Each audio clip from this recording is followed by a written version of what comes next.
Hi, my name's Sam. I'm going to demo the fryer today. Go through the basic operations, the filtering, and the cleaning of the fryer. We're going to start with the parts of the fryer. This is the fryer warmer here. There's a catch tray down here. There's an on and an off switch here that turns the warmer light on so it keeps the fries and food warm while it's sitting in this well. We often have bowls here with tongs, and that's for dishing up fries. We have our fryer baskets here and here. Our oil well where the oil actually hangs out and heats, cooks the food. We have all our fryer controls here. This is your on switch. This light indicates that the oil is heating, so we don't want to fry in here until that light goes off. This is an error light. If something goes wrong, this light will light on and your fryer will turn itself off. That tells us we need to adjust something. And your thermostat here. Generally, we'll keep our temperature all the way at 375. Some of the controls down lower behind these doors. There are 3 doors for one door for each well, and then the other door is for the access the cleaning, filtering unit.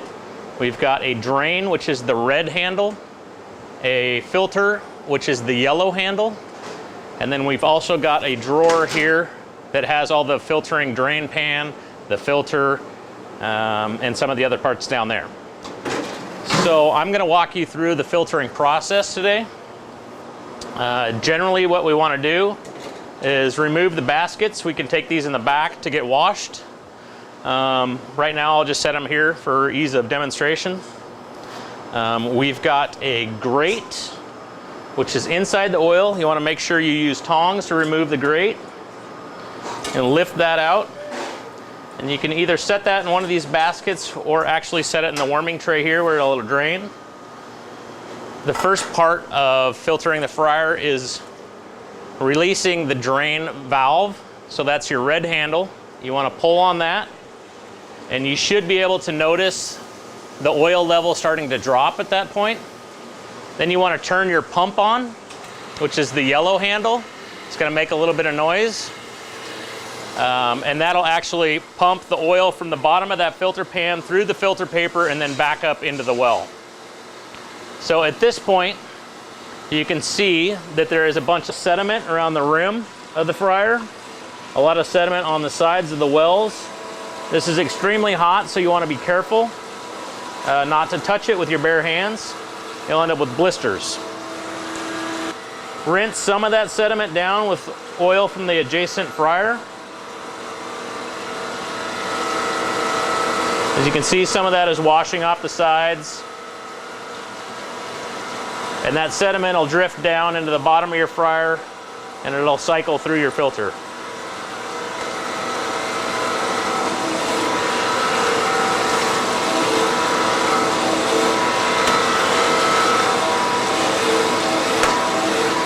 You're not going to be able to remove all that sediment from the sides, so I would suggest going in with a paper towel and a set of tongs and wiping down your edges, making sure to get as much of that as possible knocked down into the bottom of your well.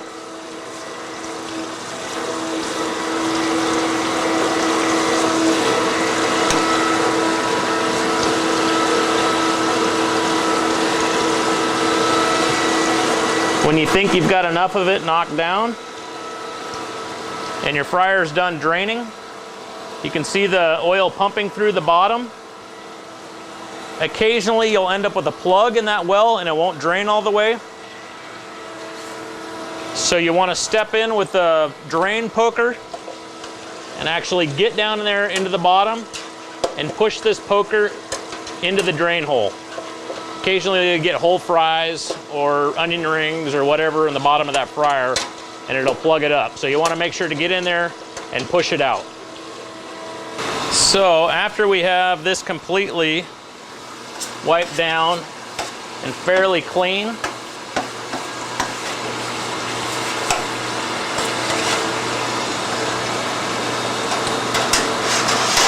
we're gonna close the drain, which is the red handle. And we should notice the fryer oil rising now, the level. Once that comes all the way to the surface, we're gonna wait until it bubbles, the air starts coming through the lines, and then we're gonna turn our pump off. We're gonna wait 20 seconds after that starts to bubble.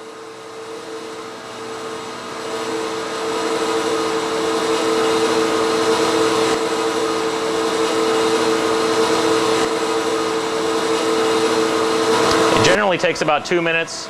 That oil level will come up and start to bubble. You want to wait 20 seconds after it starts to bubble and then shut the pump off with the yellow lever.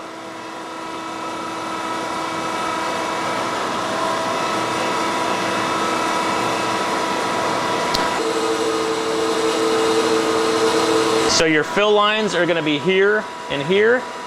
Your oil level should always be somewhere in between those two fill lines.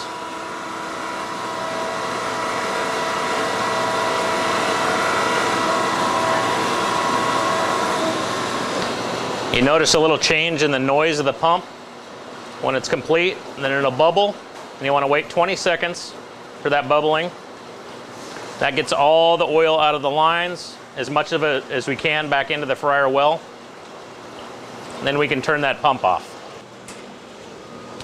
And then lastly, you want to tidy up by just knocking the rest of this fryer sediment out of here. Just making it look nice and clean. So that was the filtering process. We also, if we happen to have oil that's too dark, we'll remove it and replace it with fresh oil. So at that point, we've already filtered it. We're gonna run it into the drain receptacle. So at that point, you would remove this filter drawer. You want to wait until the oil is finished draining out of the pipe here. And you'll notice that there's lots of fryer sediment in the catch trays here and the paper here. So after filtering, you should always replace the filter paper. You pull this out, you'll wipe out the inside of this with a paper towel, and you'll replace that filter so it's ready to go for the next filtering. So at this point, we're going to pull the drain receptacle over, but this is still dripping a little bit, and what you can do is grab a hotel pan like this and slide it underneath that drip so it doesn't drip all over the floor like I'm doing. So you always want to be careful when you're working with this, especially when it's hot oil. These parts, especially these pipes that the oil drains through, gets extremely hot.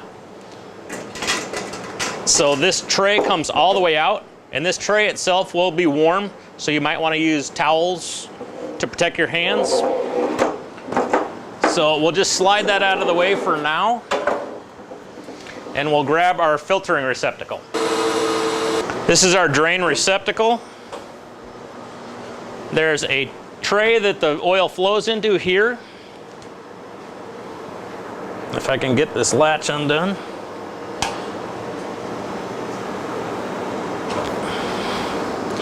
And the oil actually spills straight into here. You'll take that, slide the drip pan out of the way, and slide it underneath where the oil pumps out. So the oil pumps out in this location.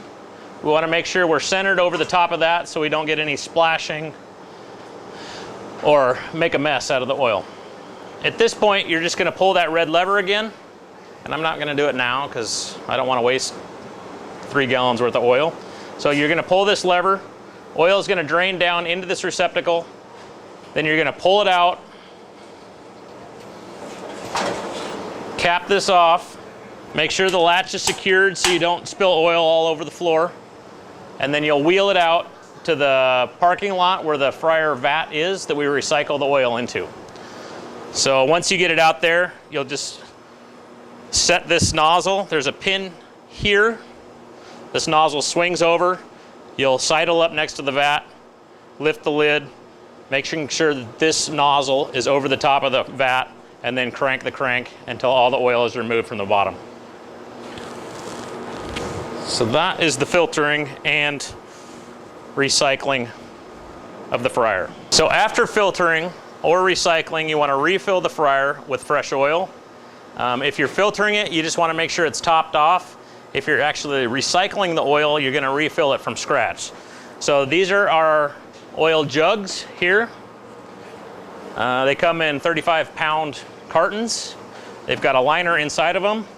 You want to make sure that you unscrew the cap, knock the foil out, and then it's just a matter of pouring it into the fryer. Always, always, always make sure your drain is closed before you pour the oil in. I cannot stress this enough. The last thing you want to do is dump 4 gallons of oil all over your floor. So at this point, you're just going to lift it up, pour it in like so. There's a couple fill marks on the back of the fryer. Those fill marks, you want to be able to be in between the 2 marks. If you look on the fryer on the back, there are actually raised surfaces that have lines on them, and you want to make sure your oil level is in between there. If you get too much oil in, your fries are going to be spilling out of your baskets. If you get too little oil in, you're not going to be able to cook your food properly. So you want to make sure that your oil level is between those 2 lines.